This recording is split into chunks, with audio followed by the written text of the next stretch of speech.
Welcome to Live.Work.Thrive. I'm Michaela Birmingham, Scary Mommy executive producer, and I will be the moderator for tonight's panel. Tonight's episode is all about the 360 declutter, closet, kitchen, and community. Yes, we will be going deep into how the past 18 months have helped or sometimes hurt our ability to keep our homes and our relationships free from clutter. You know who you are out there with too many old mascaras rolling around in the bathroom drawer. I see you. We will be talking to experts who can help us do a reset on our organization and even our friendships. Again, you know who you are with the friend who you need to break up with. Specifically, tonight's discussion will cover how our space impacts our mood and stress level, how our reshaped lifestyles have impacted how we shop and what we no longer need, how the pandemic has allowed us to evaluate our closest relationships for better or for worse. And of course, we'll be taking lots of questions from our live audience. Let's meet our panelists. Tonight we have with us Meg Allan Cole, design and decor expert. Hi, Megan. How are you? I'm great. Thank you so much for having me. Meg is a designer, producer, and lifestyle blogger who has created DIY home decor videos for Etsy, Make, Curbly, The Knot, Martha Stewart, HTV, and more. Meg is a home coach who uses her experience and love of design to help her clients take the space they have and turn it into the home of their dreams. Wow, Meg, I can't wait to hear more. Also with us is Holly Blakey, professional organizer. Hi, Holly. Hello. How are you? Hello, I'm great. Thank you so much for having me. We're glad you're with us. Holly is the founder and owner of Breathing Room, a home organizing and styling company that helps clients find practical and beautiful solutions to create space in homes and heads. Her work has been featured in People, Real Simple, Home Depot, Domino, Sugar, Paper, Goop, HTV, HGTV, Parents, and GMA. All the places. Thank you so much for being us here, Holly. Later on in the show, we will be hearing from one of our favorites, Dr. Melissa Robinson Brown, also known as Dr. Mel. She is a PhD licensed clinical psychologist. Dr. Mel will challenge us to think about how our relationships have survived this pandemic and talk a little more about which ones to hang on to and which ones to let go of. So stick around for Dr. Mel coming up later on. Also coming up at our show, we'll hear from Abby Lawson, founder of Abby Organizes, who will share her tips for keeping what you love, but not letting the clutter take over your space. Before we start the show, I want to give you some quick reminders. You can submit your questions in the comments wherever you're watching, whether that's Twitter, YouTube Live, Facebook Live, Twitch Live. This show is in all the places. So thank you for joining us wherever you might be. Send in your questions. Also, join our mailing list so you don't miss any of our virtual events. Visit scarymommy.com/live-work-thrive to sign up and stay in touch. Super important bulletin for every parent watching right now. Next week's episode of Live.Work.Thrive is required viewing because it is all about the COVID-19 vaccine and young kids. We will be hearing from the president of the American Academy of Pediatrics. Pediatricians from around the country will also be with us. Epidemiologists are going to be weighing in and answering questions and clarify a lot of misinformation that's floating around out there. We're expecting the vaccine for younger kids under age 12 to be available before Halloween. So you don't want to miss October 19th, 7 p.m. Eastern to learn more. Sign up at scarymommy.com/live-work-thrive. Okay, let's get into tonight's topic. First, let's talk about the phases of our space. Okay, a little recap of what's gone on in the past dumpster fire 18 months. We've had the hunker down panic phase, right? Remember that? We were all stockpiling, staying home, glued to the TV, praying to Dr. Fauci for our safety, right? Watching the news. Then we have kids and work colliding. We had to still work and do all the things. And many of us were privileged to be able to work from home, some not. Some kids were home with us for far too long. It was ugly. Then maybe, if you're lucky, your kids went back to school. Maybe you didn't go back to work. Maybe you did. It's still a bit of a mess. Nobody knows what's going to happen. But we're in the new normal. And so we've had to really shift the way we think about our lives and our spaces and our organizing and all of that stuff. Hence why we were having this conversation tonight. So Holly, I want to start with you.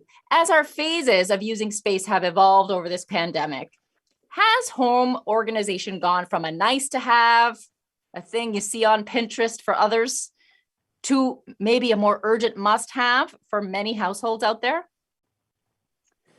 Yeah, I definitely think it has become more essential, especially for the moms. That's at least what I've heard from a lot of clientele. And the clientele has increased so much because people realize how necessary it is for their well-being, because not only has so much changed outside of our homes, so much has changed inside of our homes. There's more bodies, there's more backpacks, there's more schoolwork, there's science projects, there's spouses with all their work stuff. I mean, there's a lot more stuff at home, including more noise. And I think for people, they're seeing how important it is to know where all your things are, have them in order, have a system, not only for the practical aspect of having a more efficient day-to-day lifestyle, but also for just peace of mind and calmness and the effect that a well-ordered home has on your internal environment.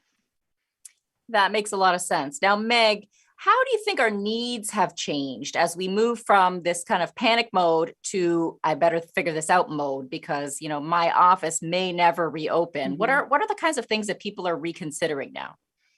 I think that we might have adjusted and gotten more kind of comfortable in the unknowing and more comfortable in sort of the trauma worry state, but it's still piling on with a lot of worry, and people are just really totally tapped out.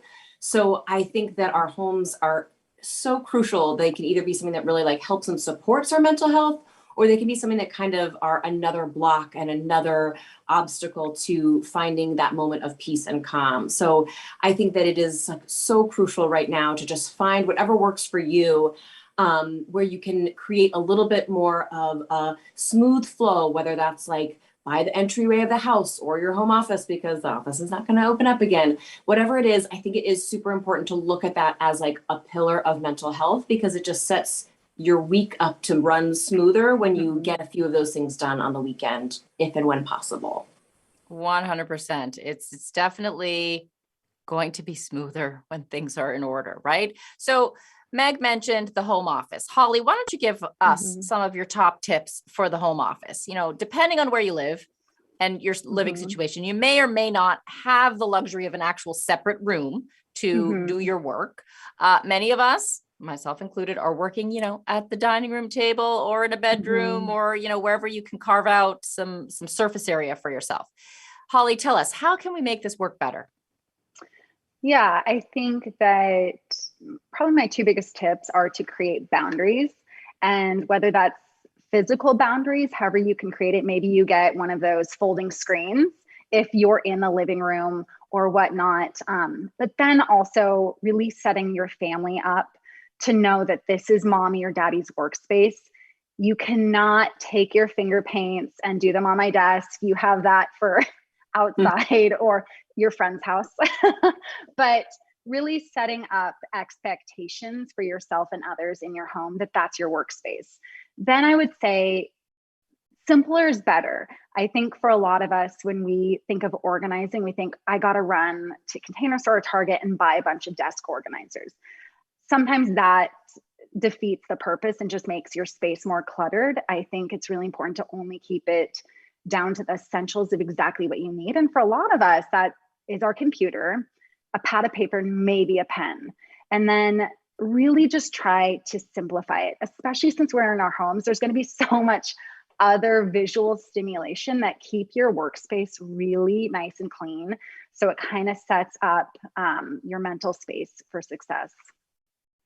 That is such a good point. When you boil it down, you really only need a laptop, a pen, and a piece of paper, right? They're fooling you with all of these cute little sets for the stapler and the staples and all the things. And who's using a stapler anymore? When was the last time anyone really used a stapler, right? Our kids break them. Oh, and don't give the children a roll of tape. Forget it. They will like find all reasons that they should not be using tape, right? Yep. Okay. So that is a good point. Now, Meg, let's talk about our kind of consumption habits. So we've been discussing how we're working from home a lot. Most of us are not putting on, a silk dress or blazer anymore to do our business. We are, comfortable. I myself have lived in some lovely Adidas pants and gotten to the point where one of my t-shirts, I was laughing with one of my colleagues that it's like got a hole in it because I've worn it literally. It's like, you have that favorite t-shirt that's just very soft and comfy. Yeah. I literally don't really need anything else. My Adidas pants and that shirt, and I'm good. You're set.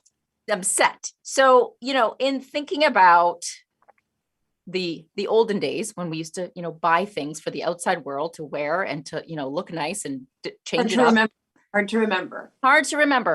We're in a different time now. So let's talk about, what trends are you seeing with respect to, the folks that you work with in terms of our clothing? Are people starting to purge all those work clothes? What are people doing? That's a great question, because I think there are a few elements coming in where, number one, like our whole routine has changed. Number two, our mental state is in a totally different place.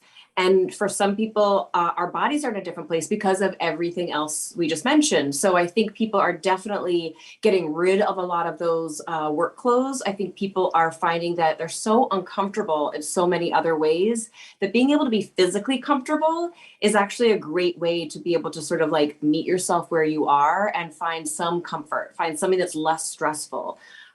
Women are finally seeing the beauty in not having to be in like horrifically uncomfortable bras or shapewear, and if you're wearing that, good for you. Like, this is all what you need to do, what is best for every individual. But I'm definitely seeing a lot of people just allow themselves to kind of shift into a more comfortable space and allow themselves to wear that like super comfy t-shirt that maybe has the hole, or some more athleisure wear, which I love so very much, and dress it up with like a cute lip or a cute pair of glasses or accessories. And I do think that there's a pretty big shift in what we're buying and where we're spending our money. And in some ways, I think that's fantastic, because some of the rituals that were very buttoned up before might not be something that is great for you or feels right for your body. So I think that people finding ways to be comfortable and de-stress where they can, I think that's fantastic. Comfort is key. I love it. I got it. Ditch the uncomfortable pants. Go for a bold lip. My favorite, my go-to is the bold lip. I love it. So if you're watching out there, tell us in the comments, what have you worn this pandemic? And if you are starting to purge your closet. Holly, what do you think? If you have a lot of dressy clothes, but you never wear them anymore, should you resell, give away, put in storage? How do you assess what to keep and what to toss, given we're still a level of uncertainty about what our lifestyles are going to look like in the future? Yeah, that's a great question. And that's something daily I review with clients. I work with a lot of moms who were working in an office and now are working from home. And on one hand, they don't want to get rid of all those, nice suits or slacks or work dresses that they spent a lot of money on, because they have the what if in their mind. But I think it's one of those things you kind of have to strike a balance, because they are taking up space in your home right now. And we don't have an answer of when we're going to go back home. And so I really work with my clients on finding a way to get rid of as much as you can while still keeping a few items where you're like, okay, if I do go back to work, here's like, and sometimes it's just more of like a mental safety net, because the truth is, whenever that is, you can go like thoughtfully purchase something else. And I know we're talking about consumption. I'm not saying just go to H&M and buy 10 new suits, but it's more of really thinking about how things are taking up space in your home right now and your lifestyle right now. And at the same time, there's so many thoughtful ways to sell your clothes. I really like ThredUp, because they are very thoughtful in the way that they dispose of clothes. So if your clothes don't get sold, and after several years of using them, they have a really high sell rate. So that's always nice, because I hated when I was like in my 20s and I would go into the, places to sell my clothes, and they would turn away all my clothes and make me feel really bad about my closet. But they take a lot more online. And I think a lot more people are shopping for used clothes online. But when they're not sold, they are really conscious about where those clothes go. So you don't have to feel like, oh no, if my clothes don't sell it, they're going to go to a landfill. So that helps clients feel a lot better about letting go of their clothes.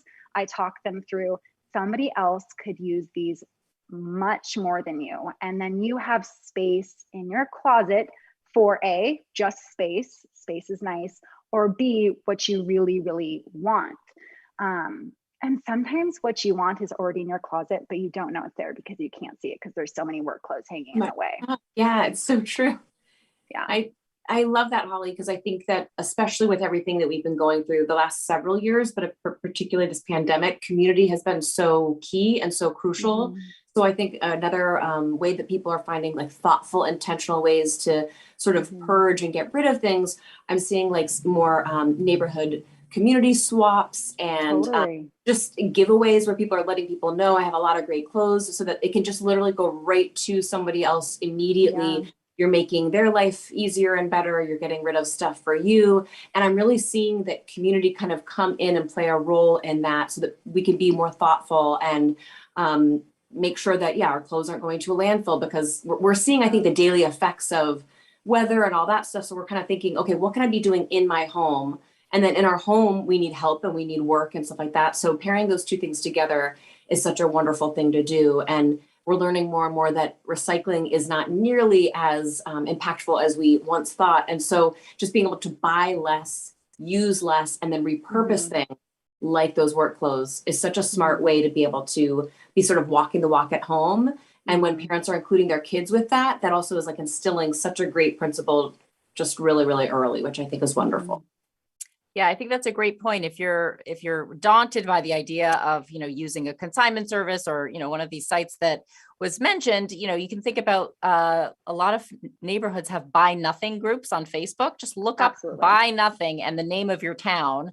There's a great one where I live here in New York City, and you can literally get anything you want. You can also post if you need something. Like folks would be like, I just got a cat and I need to take the cat to the vet. Who's got a carrier? And like 20 people will be like, I have one here, just take it.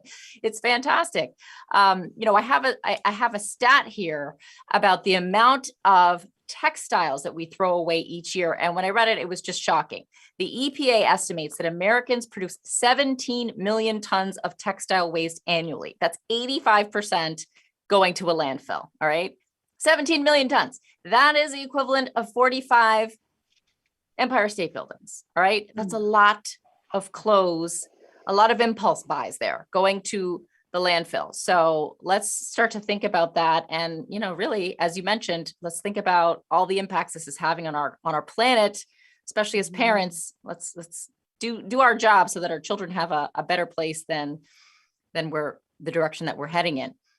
So let's see, Holly, in thinking about the clothing issue, should we all just get 5 black turtlenecks and call it a day? And, how do you balance being trendy and stylish without making these impulse purchases and, that do end up going to that landfill? Like, do you have advice for your clients where, it's a new season and, look, bell bottoms are in. Should I go and buy like 3 pairs? Or, how do you discern a trend from like a classic piece that you might have a lifespan? Yeah, that's a great question. And it's a conversation I have a lot with clients who are really confused about what to wear, what their style is. Things have changed so much. They're frustrated that they have a closet full of clothes and they don't like anything, or they only wear their black yoga pants every day. And so it takes time and being thoughtful. And so to ask yourself, okay, what are the key pieces in my closet that I really, really like? And then ask yourself, why do I like them? And kind of hone in on your own personal style and lifestyle, because you could really like all the clothes you see in the Anthropologie window and you could buy them, but never wear them. So you need to ask yourself, like, why am I not wearing those pieces? And get a better sense of the look that you're going for in relation to how you want to feel. And then I really like when I'm working in closets with my clients, and closets are very personal space. It's probably the most personal space I work on in a home because, it has to do with people's bodies and self-esteem and their purchases, which is pretty personal, their habits. But we really talk about, okay, in these key pieces, why does it make you feel good? And how does it make you feel? And then thinking about those pieces, how can we incorporate other areas of your closet to mix with those? So it's kind of like, I mean, for all us like 80s kids, like you can kind of imagine like the episode of Clueless, like figuring out what works. But I think the main thing with that is time. And I think a lot of this audience is moms, and you're thinking, I don't have time to do that. But I think if you don't give yourself the time, you're going to keep purchasing things you don't want. So it's kind of an investment in yourself and your closet. And if you give yourself that time to really understand why you like certain pieces, then you'll be less likely to keep buying things that you don't like and don't feel good in. That's such a great point. I totally agree. You got to make the time. And I feel like it's a little bit addictive too. Like once you tackle like a major pain point closet, like you're like, oh my gosh, I got to do the kitchen. And then next I got to do, the other thing. What you just got to get the first one done. And then it's very exciting. It's domino effect there. It totally domino effect. Yes. You just go with that. So now prioritizing quality over quantity is something that we've talked about, how this is good for our closets, but it can also be said for our relationships. For our avocado moment, we asked our audience to tell us whether the pandemic has inspired them to cut out toxic relationships from their lives. Here's what they said. The Salty Fry says, that's me. I've been loving how free I feel and truly happy. Juliet says, friend circle is about half of what it used to be, and I'm okay with that. Jack Attack says, absolutely, and life is so much better. So thank you for those comments. Keep them coming. If you're watching us right now, let us know, how has the pandemic made you reconsider the relationships that are starting to look like that overstuffed closet? So Meg, would you say decluttering our relationships can have similar mental health benefits as purging our closets and workspaces? Absolutely. I think definitely so. If anything big happens in your life, like a pandemic, you definitely get a little bit more filled up with stress, and there's a lot more stuff that you're dealing with. So you're like, I don't have as much of a bandwidth to be able to deal with other people's stuff or relationships that maybe don't give back as much. So I definitely see some people are just overwhelmed, and that's okay. So they kind of can't give as much to relationships. And look, we get that totally.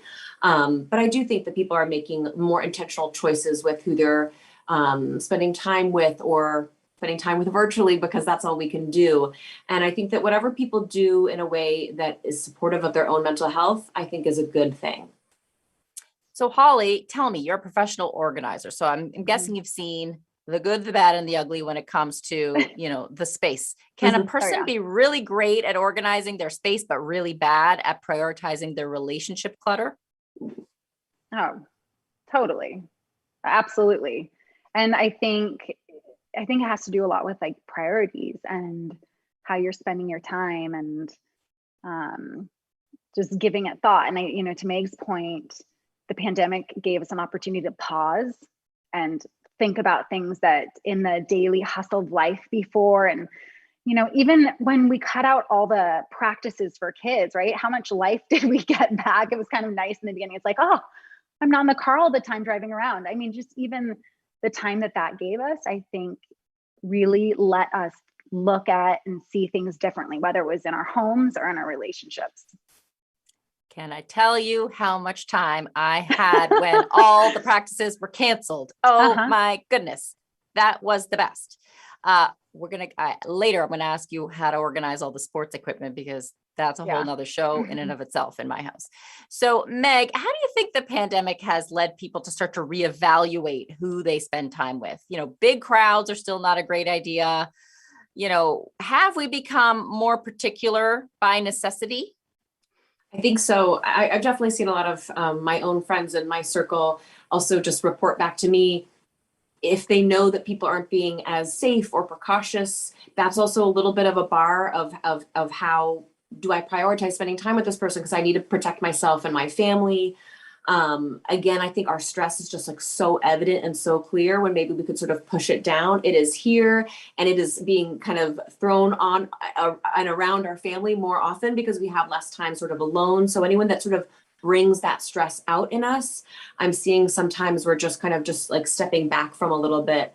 And I think that that makes sense. It doesn't mean that you have to like, cut everyone out of your life, but I think people are just being a little bit more intentional, in the same way that we're like, let's be intentional with purchasing natural fibers. It's like, let's just be intentional about who we're going to spend time with and just make sure that that impacts the bigger picture in a more positive way. That makes a lot of sense. So let's hear now from one of our favorite clinical psychologists, Dr. Mel, who will share a tip for how to think about which relationships we should hold on to and which to let go of. Here she is. Hi, my name is Melissa Robinson Brown, but I go by Dr. Mel. One thing you want to look at is how did those relationships survive this shift or change in the way that we communicate? Did you still feel connected to the people that you thought were your besties or your closest family members? Did you feel an urge to text them and check in on them? Also, were people checking in on you, right? Convenience is a thing. We sometimes have friendships out of convenience because we see them every single day, right? But when somebody isn't right in our face, are they still thinking about us? Now, it is possible that some people were going through a lot during the pandemic and that their ability to stay connected might have fallen off a bit. And that's okay, right? We can give folks grace, but it sort of all depends on how we rebound or how people attempt to repair those relationships. So I think that's a great point. It's one thing about, thinking about, do I want to spend time with this person or this group of friends? But it's also, like, who's been checking on you during this pandemic, right? Have you been the one checking on everybody and dropping off food and doing all the things and nobody's checking on you? Then you got to reevaluate, right? So Meg, what do you think? Like, let's say you have a group of friends and, you come back from meeting up with them and you just don't feel great about yourself. You kind of, they stress you out or they make you just feel icky. Do you break up with them? Do you just like have a conversation or do you just, keep your distance? What's your go-to? I think it depends on like how intimate the relationship is and the priority that that person or people play in your life. If it's somebody that's in like, a closer knit and you have a layered, great relationship, I think those are the times to have a conversation and just say, hey, let's communicate about this for a little bit. I find I've been shying away from that a little bit because I just know everyone is so filled up with stress. I'm just kind of allowing everyone to have the grace that was just mentioned. But I definitely think people are kind of, finding a nice middle ground of just being like, okay, let me just monitor my energy output. And if what I'm getting is not helping me or uplifting me or is not reciprocal, then I'm just going to lessen the amount of energy that I'm putting out.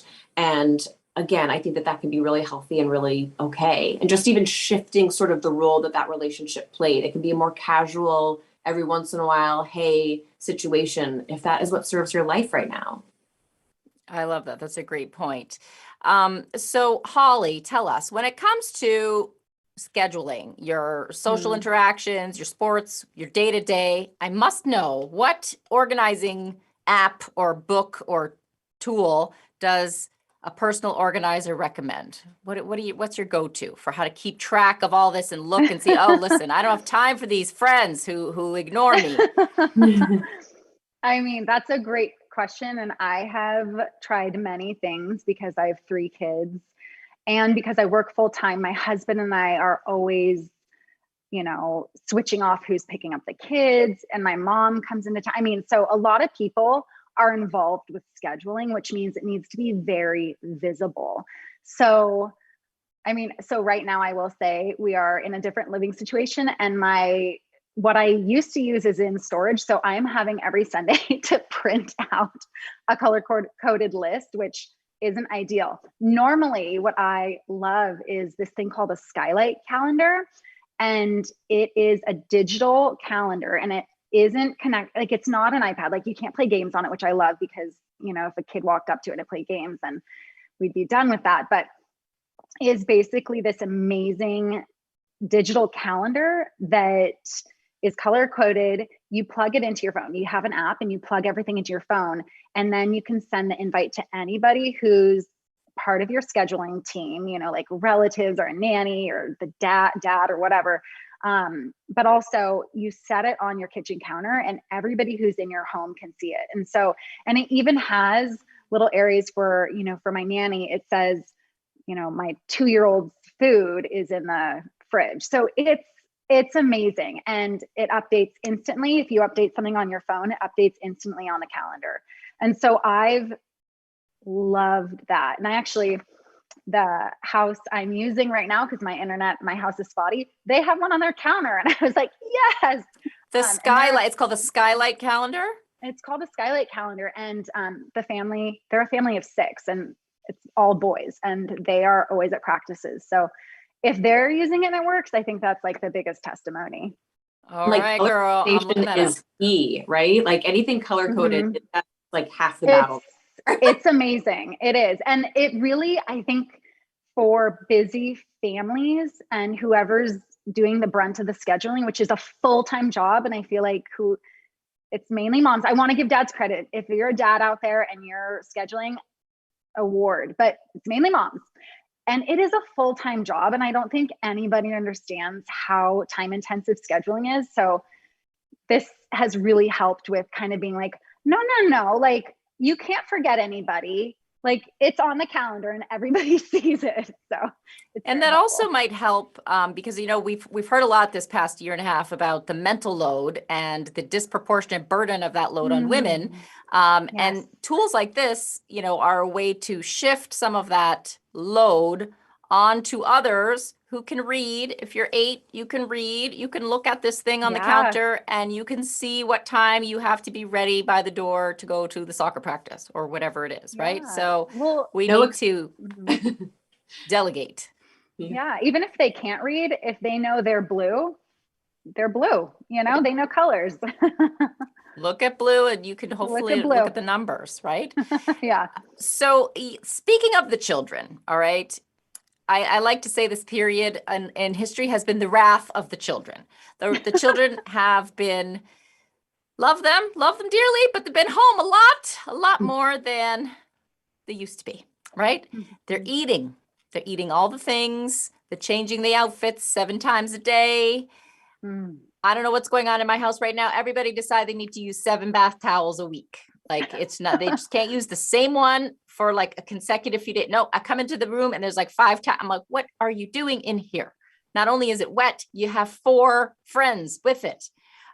So I can't tell you how many cups of water I find in the room at the end of the day. I don't know what's going on. So if you're watching right now, tell us in the comments, what's the biggest kid mess you are struggling with? So Meg, give us the secret for the family where everyone uses the 10 cups and the 17 bath towels. How do you stop the madness? And please don't recommend anything that has to do with the rainbow organizational system because no one has time for color coding of the granola bars. I'm against it. I will not advocate for any of this rainbow business. Okay. It's a pandemic. Well, when I was a kid, I was obsessed with Kudos. I don't know if anyone remembers those magnificent bars.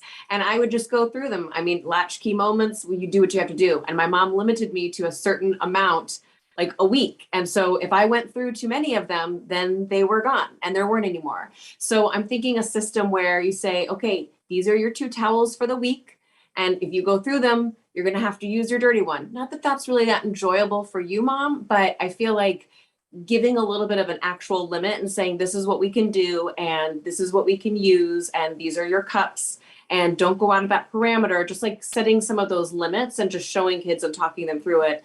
And depending on age, I also think sometimes just like having the conversation of saying, I, as your mom, will have more time to play. I will have more time to smile and laugh with you when I'm doing less laundry. I know that that's not going to magically fix it all, but just having some of those conversations with the kids that are old enough to kind of understand, why are we doing this? You know, what are the whys behind it? Kids want their moms to be nice. You know what I mean? It's when we give them a little bit of that background saying, I can be a lot nicer and a lot more time to be patient with you when I'm not doing 7 loads of laundry, you know, a day, you know, and just kind of explaining the reason behind it. And then when we have to, just putting the kibosh and putting the limits just straight up there. cutting you off. I'm cutting you off, children, tonight. That's it. 2 towels. That's it. You're done. That's all you're getting. You want to take them to swim practice and get them wet with the chlorine? You're going to use it to wash your face. That's it. It's going down. Hear me now, children of Brooklyn. Okay. So question from our audience for you, Holly. What is the best way to organize a fridge when a ton of people are using it? And again, don't say rainbows, okay? I'm not doing the blueberries out of the container. It's not a realistic thing. And if I see it again, I'm going to lose it. Okay, go ahead. I love that. And so whenever I organize a fridge, the first thing I understand is who's in the family and who is using it. And so if it is a family with little kids who can get into the fridge on their own, I'm going to place items and you create zones. So the lowest zone is going to be an area where kids can reach for items on their own. And it needs to be items that you want them to reach for. So I'm not going to place my snacks that I get mad at. Like if anybody steals my snacks, I'm not going to place them low. I'm going to hide those. But anything low where you want your kids to come home, be self-sufficient, take a load off yourself of having to always get the snacks, put them nice and low and easily accessible. And then you want to have a section for leftovers. And yes, our fridges are full of ugly leftovers, and that's okay. Wait a second. Hold on a second. You said you have leftovers and they're ugly and you're the personal organizer because nobody else who with the Instagram has any leftovers or any Tupperwares that don't match. Okay. So just want to hear this for the record. Holly Blakey has ugly things in her fridge. Okay. Sorry. Go on. Well, I mean, there's nothing pretty about refried beans, right? I will say my Tupperware is matching. So I might have lost some Okay, fine. I'll give you there. that. As long as there's leftovers inside it, it's allowed to match. Totally.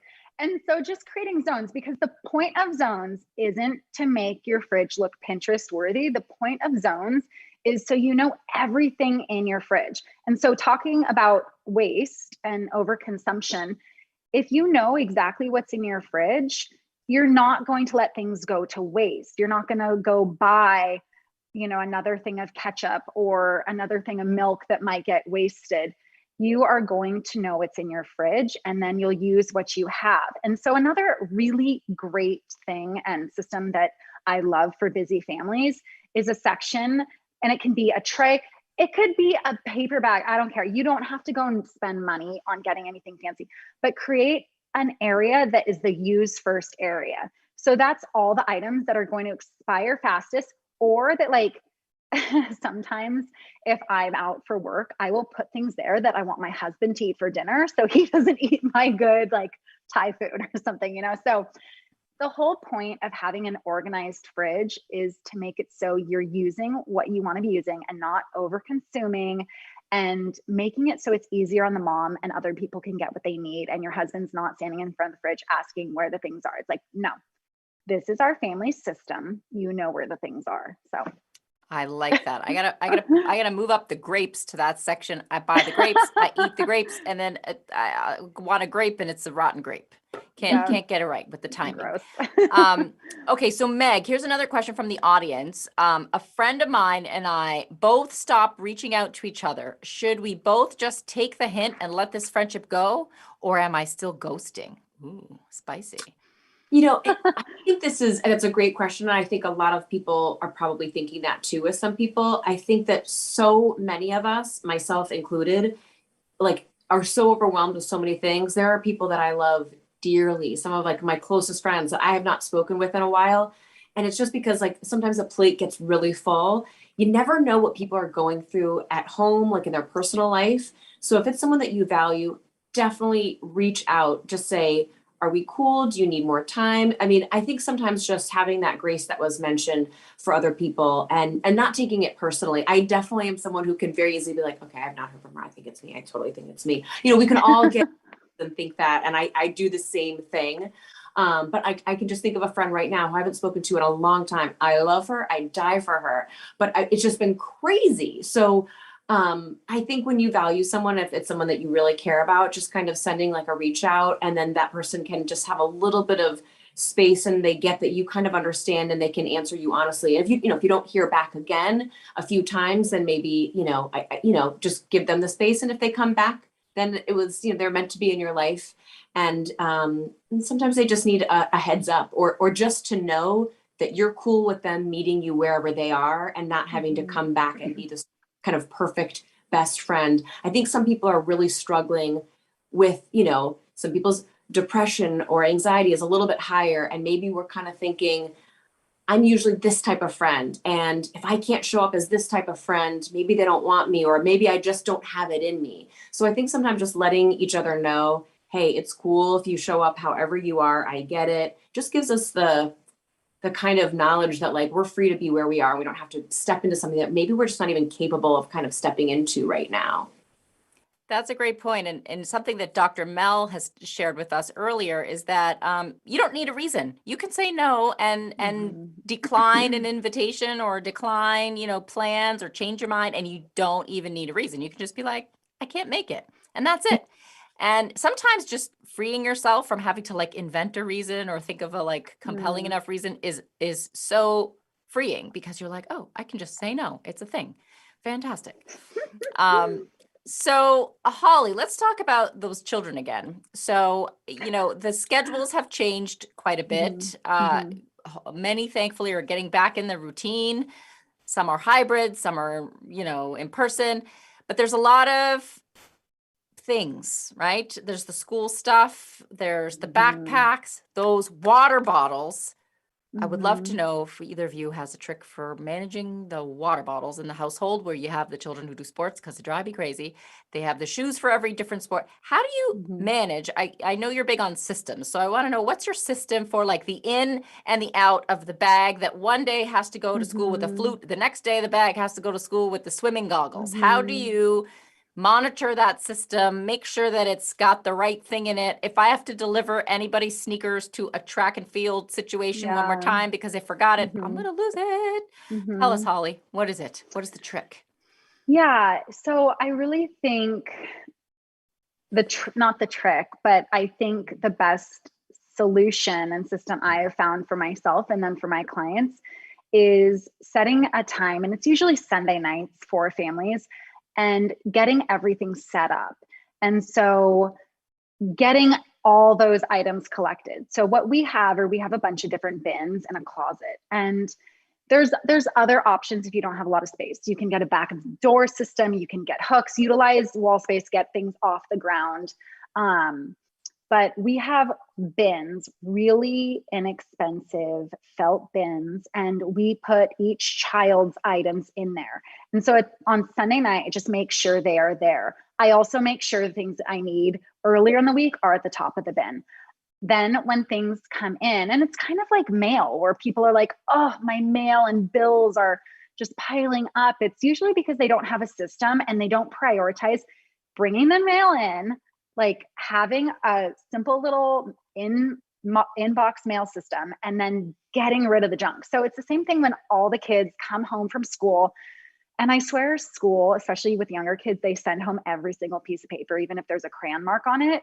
I stand at the recycling bin, and I am not in front of my son because he thinks they're all beautiful, and so do I, but I'm not going to keep every piece of paper with a crayon mark. And I put them in the recycling bin, and I keep the things that are special. Then for like the sports gear, with my older kids who can do this for themselves, and that's a whole nother, like, psychologist could go over that with kids doing for themselves what they can do for themselves, but I make them put them in the bin. And I feel like I can say this because this is called Scary Mommy, and this might be a scary mommy thing, but like with my daughter who's 7, and you mentioned like kids changing a million times a day, whether it's her cleats for soccer or her clothes on the floor, I give her some tough love, and we're big on natural consequences. If you're going to leave that on the floor, it's going to go away for a week. And she gets really upset and she moves it because at first she didn't think I was serious. And then she 100% knows over the last year of kind of being fed up with all the crud on the ground, like that I am serious. And so, with the younger kids, yes, you're going to have to help them. They can't do it all on their own, but create a system that works for you as a mom and takes a lot of the load off you. But then with the older kids, really go through like, this is your bin. You're going to put it in here. Otherwise, you're not going to have this shirt that you like or these cleats that you want. Like, so just create a system that works for you, get the family on board, take the time on Sunday night to make sure everything's there. So on Monday morning, you're not late for work trying to get everything in the book bag. My system is I just got a dog that eats everything. So I say, well, if you want to get your new Air Forces chewed on, leave it on the floor. See what happens to it. Works like a charm. Solution. Yeah, I like that. No, fantastic. So one of the things that, I feel like people struggle with is, they may have things that they like. They might be a plant person, or they have some sentimental knick-knacky things that you don't really need necessarily, but you like them and you're a collector of something. How do you balance the things that you like that give you joy with, managing your space and keeping it in a sense of order that works and that makes sense? So let's hear now from another organizer named Abby, who is going to tell us a little bit about how she keeps the things she loves without letting the clutter get out of hand. Here's what she says. Hi, I'm Abby Lawson. You don't have to let go of everything in your life. I like pretty things. I like to have stuff around me that makes me happy. But if I set some parameters for myself and say, okay, I have this much space to store this type of item, try to keep yourself within those parameters. When that space starts filling up and kind of overflowing, then that's a good time to kind of look through and say, okay, what's in here that I don't absolutely love anymore that maybe I can let go of? And so that way, you're giving your permission to keep the things that you love and that matter to you, but you're also kind of putting a little limit on it so that it doesn't get crazy and you don't start feeling, overwhelmed with clutter. So that's a good tip of giving yourself kind of a limit of space and say, if it doesn't fit in here, I've got to reassess. Now, here's a question from our live audience. Meg, why don't you take this one? This person says, whenever I declutter my closet, I feel good about it, but in a couple of months, I'll realize I still wish I had that shirt I got rid of. What do you do with clothing that you don't wear all the time, but still want on occasion? That is, I think, something that we all go through. I've definitely done that a few times as well. So you're not alone. I think we need to be, good and strict with ourselves about, purging and getting rid of things. But definitely assessing, if there's something, even if all the rules are saying to get rid of it, but we really like it, you certainly keep that piece. I think there's a great also middle ground that sometimes I'll keep like a little basket in my closet, and it's sort of the in between. I'm like, I feel like I should get rid of it, but I'm not quite sure. And then if I go and I grab it and I find that to be motivation enough to use it, within a few weeks or a month or so, then that's worth keeping. And it shows me kind of where that can play a role in my life. I also recommend putting, I have like a bin on each floor of just like where I can put stuff to donate, and it doesn't go out right away. It's there, it kind of stays there. And then about once a month, I'll put it in our community sort of giveaway thing. So once I put it there, it kind of lives there for a minute, and it gives me some time to kind of see how am I feeling about parting with that? And there are definitely times where I put something in there. I don't think I need it. I've never worn it before. And just like the thought of getting rid of it, I'm like, you know what? That could really actually work with that belt, and that lip would look, and it gives me a spark idea of where and how I can use that. So sometimes just giving yourself the grace and space to have an in-between instead of just an immediate purge can just sort of spark an idea and show you how much you actually do or don't want to get rid of a piece. That is a great point. So Holly, I want to ask you your thoughts on storage units, because I feel like our family did this purge where we're like, oh, we don't need these things, but we want to hang on to them because one day my husband's going to wear the sheepskin jacket that he hasn't worn in 20 years, but we're going to keep this jacket and we're going to put it in a storage unit. And now when I go to the storage unit and try to find something, it's a mess. It's like I went from one clutter space to another. What is the deal with storage? Holly, how do you think about these? Should we just we're kidding ourselves, or is there some utility to these units?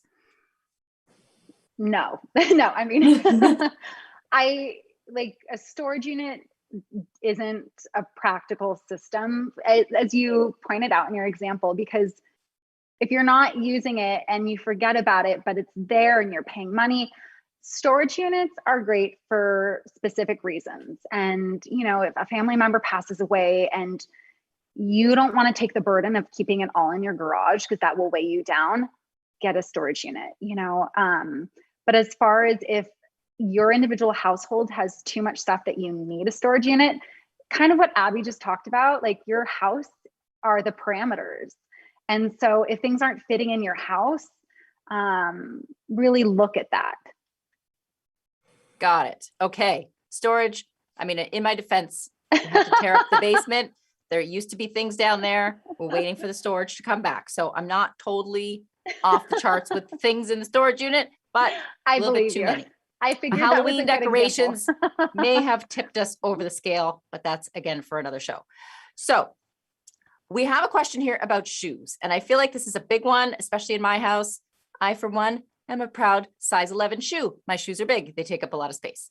My children have far too many of them. How do you organize the shoes? I have all the shoe cabinets from IKEA. They work to a point, but like they get full. Then what do you do? Mm-hmm. Meg, what do you think? That is a great question. And shoes are a tough one because, I mean, a lot of us love our shoes, but sometimes we don't use the shoes like every single month, or there'll be a pair that we wear, you know, during the summertime. And so we need to get to them, but not always. So I think shoes are a great thing where we pull the basics and the ones that we use regularly and keep them, you know, close at hand, kind of in some ways like a similar system to the fridge. And then the ones that we only use, you know, a few times a year, or the ones that are seasonal, we can put them on like the upper shelf. We can put them in places where they're not right up in our crucial closet real estate. I also love like the tip from a while back of like taking Polaroids of your shoes and putting it on the boxes so that they can be sort of up and out of the way, and you can actually see sort of at a glance what shoes you have. That also can be done digitally now, where you literally have a folder in your phone and you can look and say, oh my gosh, I have the best pair of shoes for that, but it's a little bit off the beaten path.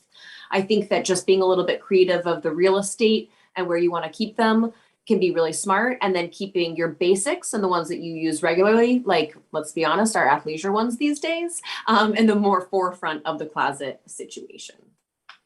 That is a great tip. Now, Holly, do you recommend doing like a seasonal change swap-a-roo with the clothes? Like, I feel like right now we're in this, especially in New York, we're in this, it's in the morning, it's winter. By lunchtime, it's summer. And now in the evening, it's going back to winter. So I need like 3 different closets for the season we're in. But once we're officially in winter, do you recommend folks put all the summer stuff in like a bin, put it up on the high shelf? What do you do with the seasons? Yeah, I think that's great. And especially in different parts of the country, homes are a lot different sizes. So if you're in New York or Brooklyn or San Francisco, your space is a lot smaller. And so you need your closet's a lot smaller. And each season you want to see what you're actually going to be wearing, so that it makes life easier. And that's something like with organizing, I always want to go back to that. Despite Instagram and Pinterest making it look like so amazing and having the color coordinated fridge and stuff, organizing at its root is to make your life easier. And so especially in the morning when you're tired and you're wanting to get dressed, yes, in the winter you want to see only your winter items. And so I totally believe in finding another space, whether it's, you know, thin under bed units to put your off-season items in, or it's tucking them nice and high in your closet where you actually don't reach, but there's space. Or if there's a closet, you know, there's a lot of different ways to store them in your house. Space vac bags are great because it makes them like half the size. But I definitely believe in, you know, simplifying your space so that you're only using what you need to in that season of life.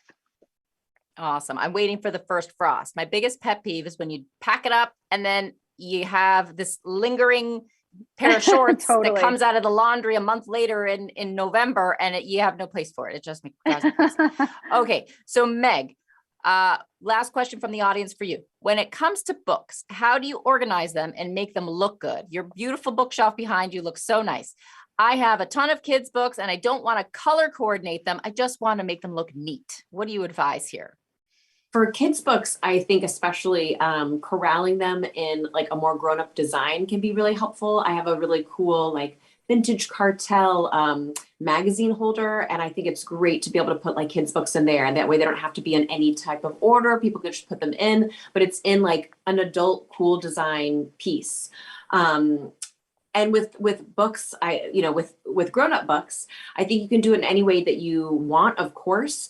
I think definitely doing it in a similar way too, where I have a stack of books that I'm like, I'm going to read these this year. I have them like on the second tier of my coffee table. So I know I'm going to get to that. And then I have them broken up into genres like on my shelf, but definitely looking at things like the height and what spines look good and being able to have them like in the shot of your Zoom, and then putting the ones that aren't as great, elsewhere. Having like a small, I wish I had like wall to wall bookshelves, built-ins that are like a library with a, ladder that shifts. But that's just not the case. So I have a little shelf where I have some of my smaller like classics. And so just being able to kind of find the space that can sort of meet the size of the book and organizing in them that way. It's totally okay if that goes against the genre, if the authors are different.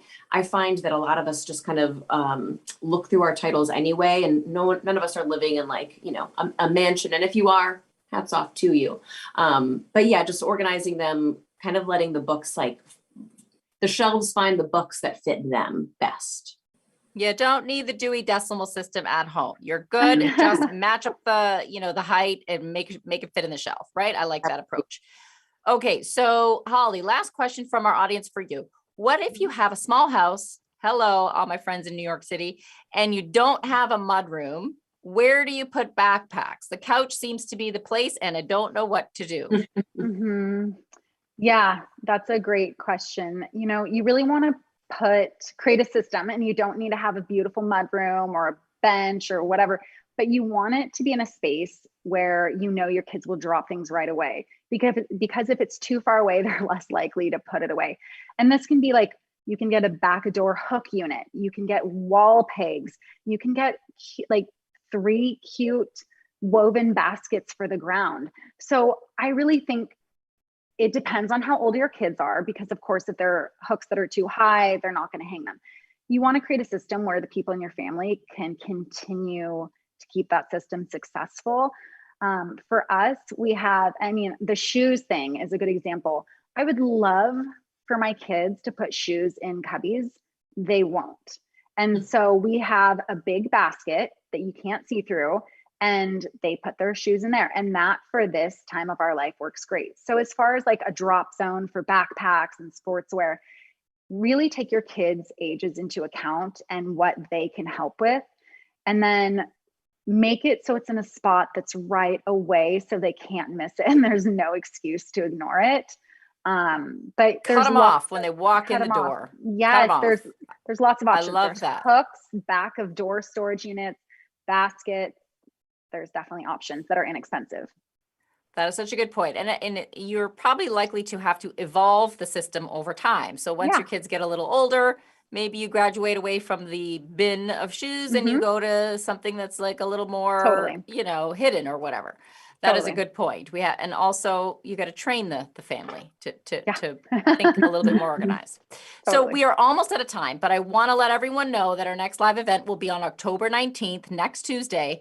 And the topic is COVID-19, vaccines, and young kids, separating fact from fear. Join us as experts answer all your questions about the safety and effectiveness of the COVID vaccine for children, which we expect to be authorized soon for kids aged 5 to 11. Register now at scarymommy.com/live.work.thrive.